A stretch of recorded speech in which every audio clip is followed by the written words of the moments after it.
Clôture ce samedi 17 février 2024 d'un atelier de formation des prestataires de soins de Nyiragongo sur les bonnes pratiques transfusionnelles à Goma. Une formation qui arrive au moment opportun pendant que le personnel soignant de ces territoires du Nord Kivu se heurtait à certains défis professionnels, mais grâce à ces renforcements des capacités, le médecin-chef des zones de Nyiragongo espéra une amélioration dans les domaines des transfusions sanguines, tout en remerciant ULB Coopération ainsi que le CPTS, Dr Thierry Tourano appelle toute la communauté de pouvoir s'approprier ces projets qui sauvent des vies humaines. Nous étions vraiment parmi les dernières zones aux défis qui guettent la zone. En tout cas, cette formation avait vraiment son raison d'être dans la zone de santé de Nyiragongo, surtout pour les prestataires qui vont améliorer les bonnes pratiques transfusionnelles. Les malades vont attendre une amélioration de nos prestations, des prestations de nos infirmiers et médecins qui viennent de finir une formation.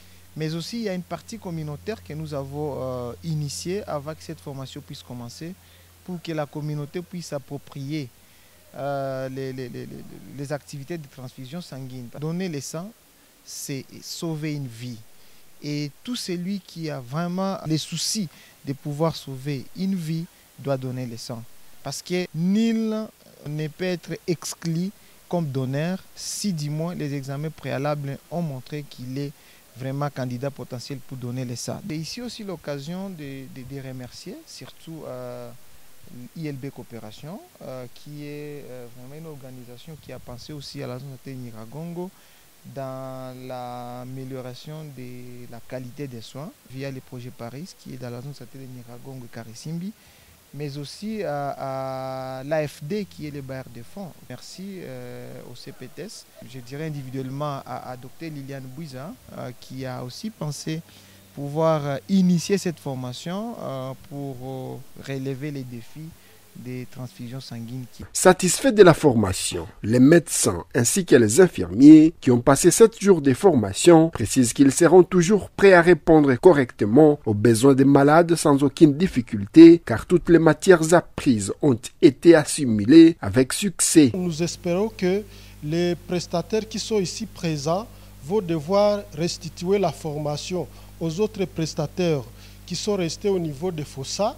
Et par là, les malades vont bénéficier maintenant d'un service de transfusion de qualité. Comme médecins, nous nous sommes rendus compte de nos limites dans le remplissage de la demande du beau de sang. Et nous avons été aussi capacités pour devoir surveiller les actes que nous posons et que nous demandons à nos infirmiers de pouvoir surveiller, surtout quand on doit transfuser. Nous allons améliorer nos conditions de travail et nos conditions de surveillance lors de nos transfusions. Comme on nous a dit, nous aurons à recevoir d'autres structures, d'autres fossats.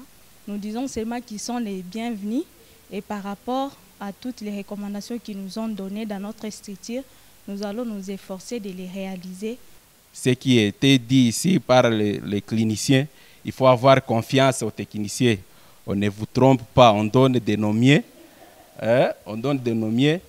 Après la capacitation, il y a encore quelque chose qui s'ajoute. Donc on va faire mieux. Rappelons que donner de son sang, c'est sauver une vie humaine. Le Centre provincial de transfusion sanguine, CPTS Nord Kivu, lance un appel à tous les Nord Kivusiens de venir réaliser un don bénévole de sang pour sauver des vies humaines des malades.